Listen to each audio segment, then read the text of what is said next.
नमस्कार दोस्तों आज की वीडियो में हम बात करने वाले हैं एक प्रोडक्शन डिपार्टमेंट के बारे में। दोस्तों प्रोडक्शन डिपार्टमेंट में जाने के लिए कुछ रिक्वायरमेंट होती हैं, उसके बारे में बात करेंगे दोस्तों। उसके बाद एक प्रोडक्शन डिपार्टमेंट में अगर आपने बीटेक किया है मैकेनिकल से या डिप्लोमा किया है मैकेनिकल से, एमटेक किया है, कुछ भी किया है मैकेनिकल से, तो आप इस डिपार्टमेंट में जा सकते हो। उसके बाद दोस्तों हम बात करेंगे इसमें क्या काम होता है। उसके बाद दोस्तों हम बात करेंगे इस डिपार्टमेंट में आपको जाना चाहिए या नहीं जाना चाहिए। उसके बाद हम इसकी सैलरी के बारे में बात करेंगे, इसके प्रमोशंस के बारे में बात करेंगे। ओवरऑल दोस्तों प्रोडक्शन डिपार्टमेंट के पूरी डिटेल में हम बात करने वाले हैं, तो वीडियो को एंड तक देखते रहना बिना स्किप किए। तो चलिए दोस्तों वीडियो को शुरू करते हैं। उससे पहले एक छोटी सी रिक्वेस्ट है, अभी तक आपने ये चैनल सब्सक्राइब नहीं किया है तो प्लीज़ इस चैनल को सब्सक्राइब कर लीजिए ताकि आपको हर वीडियो की लेटेस्ट नोटिफिकेशन मिल सकेगी सबसे पहले।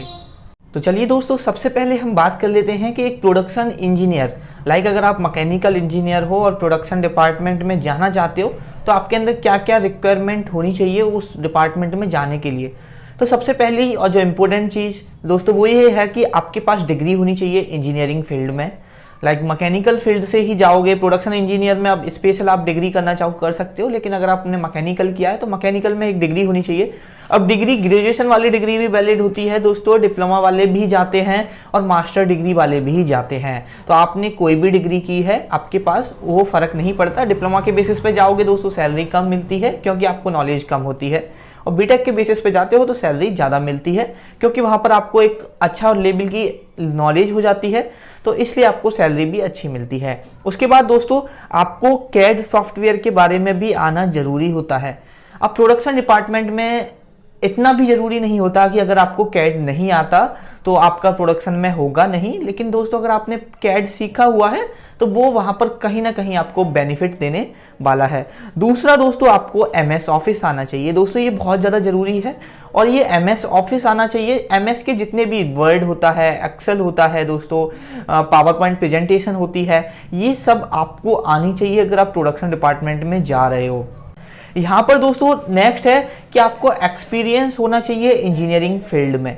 अब दोस्तों प्रोडक्शन डिपार्टमेंट में एक्सपीरियंस होना is a better thing, but ज़रूरी नहीं है कि डेफिनेटली आपको एक्सपीरियंस हो, क्योंकि दोस्तों आप अगर डिप्लोमा करके जा रहे हो या बीटेक करके जा रहे हो तो एज अ फ्रेशर भी रिक्रूट किए जाते हैं प्रोडक्शन डिपार्टमेंट में, लेकिन वहाँ पर आपको शायद मशीन में काम करना होगा, या अगर आपको एक लेवल का एक्सपीरियंस हो जाएगा फिर आपको मशीन पर खड़े होके या वैसे काम नहीं करना पड़े। लेकिन दोस्तों आपको नॉलेज होनी चाहिए, अगर एक्सपीरियंस है तो आपको एक अच्छी सैलरी मिल जाएगी, और दोस्तों जो आपसे काम कराया जाएगा वो भी ज़्यादा हार्ड नहीं करा जाएगा। एक एज अ फ्रेशर बंदे से ज़्यादा हार्ड काम कराया जाता है अगर उसके पास एक्सपीरियंस नहीं है तो। और दोस्तों यहाँ पर जो नेक्स्ट है वो है आपकी एनालिटिकल सुपर्ब होनी चाहिए, प्रॉब्लम सॉल्विंग होनी चाहिए आप, एंड दोस्तों क्रिटिकल थिंकिंग स्किल्स होनी चाहिए। अगर कोई क्रिटिकल सिचुएशन आ जाए वहाँ पर आप किस तरह से सोचते हो, ये स्किल्स आपके अंदर होनी चाहिए दोस्तों। एंड नेक्स्ट उसके पास आपके पास दोस्तों लीडरशिप क्वालिटी होनी चाहिए जो कि बहुत ज़्यादा इंपॉर्टेंट होती है। उसके बाद दोस्तों आपका जो रिटिन है या जो आपकी कम्युनिकेशन स्किल्स हैं, रिटिन स्किल हो या कम्युनिकेशन स्किल हो दोस्तों बहुत अच्छी होनी चाहिए। अगर आपको देखो प्रोडक्शन में डिपार्टमेंट में जा सकते हो अगर आपके पास ये स्किल्स नहीं है, आपके पास सिर्फ डिग्री है, लेकिन दोस्तों अगर आपको एक अच्छी सैलरी लेनी है, एक अच्छे कंपनी में जाना है, तो दोस्तों आपके अंदर ये स्किल्स होनी चाहिए। अब क्योंकि आपने बहुत सारे स्टूडेंट ऐसे देखे होंगे जो डिप्लोमा बीटेक वाले हैं और जिनके पास ये शायद अच्छी स्किल्स नहीं है लेकिन वो जॉब कर रहे हैं, तो दोस्तों वो जॉब कर रहे हैं लेकिन एक अच्छी कंपनी में नहीं है और एक अच्छी सैलरी पे नहीं है। तो आप दोस्तों अपने आप को एक अच्छी सैलरी या एक अच्छी कंपनी में देखना चाहते हो तो आप ये स्किल्स डेवलप करिए। उसके बाद दोस्तों आपके अंदर एबिलिटी होनी चाहिए डिसीजन लेने की अंडर प्रेशर। अगर कोई प्रेशर कोई एक ऐसी सिचुएशन आ जाए जहां पर आपको एक फैसला लेना हो, उससे कंपनी का लॉस भी हो सकता है, प्रॉफिट भी हो सकता है, अब आप उस कंडीशन में क्या फैसला लोगे, ये सब आपके अंदर एबिलिटी होनी चाहिए कि आप एक टाइम पीरियड के अंदर कुछ डिसीजन पे पहुंच सको और कहीं ना कहीं उससे फिर कंपनी को लॉस ना हो। ठीक है, फैसला लेना इतना हार्ड नहीं होता, हम फैसले हार्ड इसलिए बन जाता है क्योंकि हमें डर रहता है कि फ्यूचर में इससे क्या अफेक्ट होने वाला है। तो जो आप फैसले लो, जो डिसीजंस होते हैं दोस्तों वो लेने आपके अंदर होना चाहिए। और दोस्तों उसके बाद है ऑर्गेनाइजेशनल स्किल्स। दोस्तों ऑर्गेनाइजेशनल स्किल भी आपके अंदर होनी चाहिए। तो दोस्तों ये कुछ रिक्वायरमेंट हैं जो कि एक प्रोडक्शन इंजीनियर के अंदर या एक प्रोडक्शन डिपार्टमेंट में अगर आप जाना चाह रहे हो तो उसके अंदर होनी चाहिए। तो चलिए दोस्तों अब हम बात कर लेते हैं कि जो एक प्रोडक्शन इंजीनियर होता है प्रोडक्शन डिपार्टमेंट में, चाहे वो मैकेनिकल इंजीनियर ही हो, उसकी जो रेस्पॉन्सिबिलिटी होती है वो क्या होती है दोस्तों। मैंने यहाँ पर कुछ ये पॉइंट्स लिखे हुए हैं, मैं वन बाई वन आपको बताऊंगा जो कि एक रेस्पॉन्सिबिलिटी होती है प्रोडक्शन इंजीनियर की। तो दोस्तों यहाँ पर जो सबसे पहला हमारी रेस्पॉन्सिबिलिटी है वो है supervising the manufacturing process, ensuring quality work is done in safe and efficient manner. दोस्तों आपको ये इंश्योर करना होगा कि जो प्रोडक्शन हो रहा है मटेरियल, जो प्रोडक्ट का, वो सही हो रहा है या नहीं, या एक जिस क्वांटिटी में होना चाहिए उस क्वांटिटी में हो रहा है या नहीं, या जो प्रोडक्शन की जो क्वालिटी होनी चाहिए उस क्वालिटी में हो रहा है या नहीं। ये प्रोडक्शन डिपार्टमेंट में अगर जाना चाहते हो तो आपकी ये रेस्पॉन्सिबिलिटी हो सकती है। और यहाँ पर दोस्तों जो हमारा नेक्स्ट पॉइंट है वो है liaising with other engineers to develop plans that improve production cost and labour required. दोस्तों यहाँ पर आपको और इंजीनियर्स के साथ मिलके जो आपके डिपार्टमेंट में हैं, आपको डिसीजंस लेने होंगे, अपने जो प्लान्स हैं उनको इम्प्रूव करने होंगे। दोस्तों प्लान्स के साथ आपको प्रोडक्शन को इम्प्रूव करना होगा, प्रोडक्शन के साथ आपको कॉस्ट को कम करना होगा, क्योंकि आप प्रोडक्शन डिपार्टमेंट में हो। आप चाहोगे या आपकी कंपनी आपसे एक्सपेक्ट करेगी कि आप उनको कम कॉस्ट में एक अच्छी प्रोडक्शन दो, क्वालिटेटिव प्रोडक्शन दो। और यहाँ पर दोस्तों जो लेबर रिक्वायर्ड है उसकी भी मैनेज करना होगा, जो मतलब जहाँ पर हमें जितनी लेबर रिक्वायर्ड है हम सिर्फ उतना ही लेबर पे काम कराएं, हम ज़्यादा लेबर रखने की जरूरत नहीं है।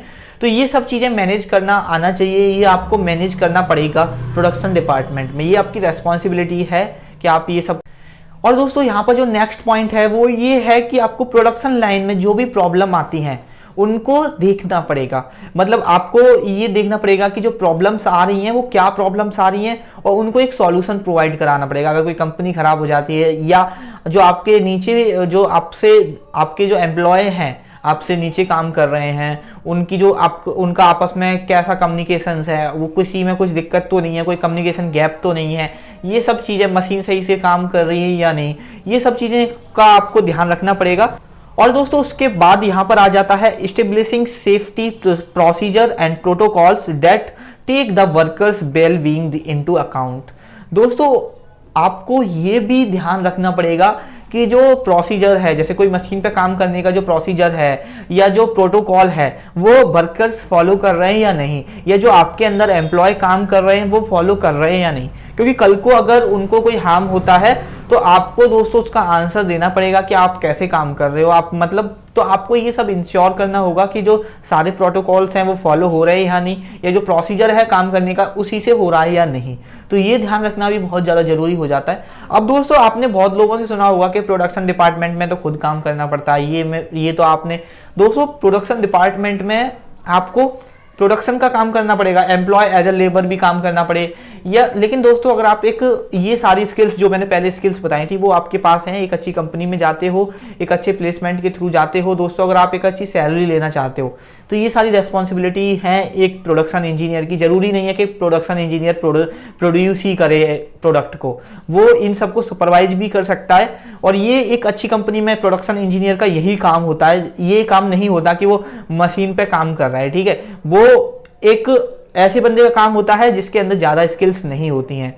तो दोस्तों आपको खुद देखिए कि आपके अंदर कितनी स्किल्स हैं और कितनी आपको इम्प्रूव करनी है। नेक्स्ट दोस्तों जो यहाँ पर आपका पॉइंट है वो ये है कि keeping abreast of advancement in engineering and production and sharing knowledge with coworkers.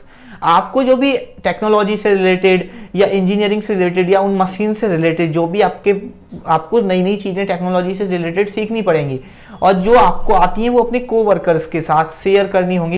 क्योंकि दोस्तों ये थोड़ा सा इफेक्टिव होगा कि आप सबसे पहले कुछ चीज़ सीखें, जैसे अभी आपको प्लान्स को इम्प्रूव करना है तो आप कोई नई टेक्नोलॉजी सीखें और वो नई टेक्नोलॉजी अपने कोवर्कर्स के साथ शेयर कर रहे हैं, जिससे क्या होगा, एफिशिएंसी बढ़ेगी, कंपनी की एफिशिएंसी बढ़ेगी तो वो आपके वैल्यू पे कहीं ना कहीं इफेक्ट करेगी, आपकी प्रमोशंस पे फर्क पड़ता है उस चीज़ का। तो दोस्तों ये भी आपका एक रेस्पॉन्सिबिलिटी है। उसके बाद दोस्तों identifying, document and reporting unsafe practices.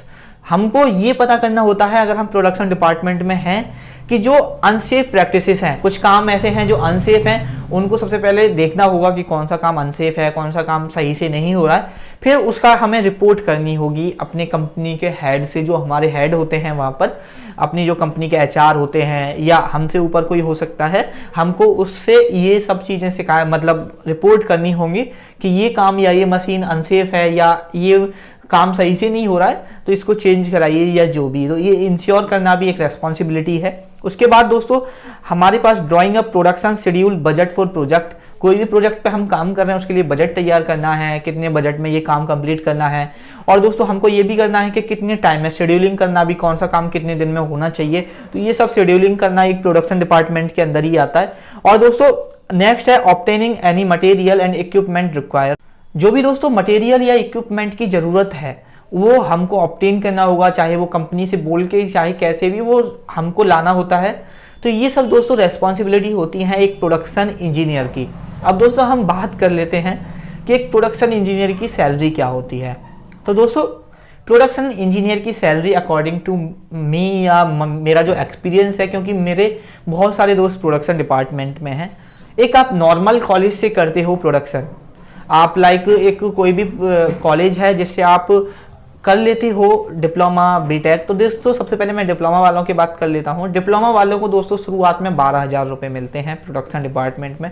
हो सकता है उन्हें मशीन्स पे भी काम करना हो, अगर वो एक एवरेज कॉलेज से हैं, एक नॉर्मल कॉलेज से हैं। लेकिन एक थोड़ी सी अच्छी कॉलेज से, यूनिवर्सिटी से हैं वो लोग डिप्लोमा करके ही, तो दोस्तों 20,000 स्टार्टिंग में मिल जाता है। लेकिन दोस्तों अगर आपने बीटेक किया है तो बीटेक एक नॉर्मल कॉलेज से आपको 15-16 हज़ार रुपये कोई भी कंपनी दे देगी प्रोडक्शन डिपार्टमेंट में। और दोस्तों अगर आप एक अच्छी कॉलेज से हो तो 25,000 रुपये मिलते हैं शुरुआत में बीटेक वाले बंदे को।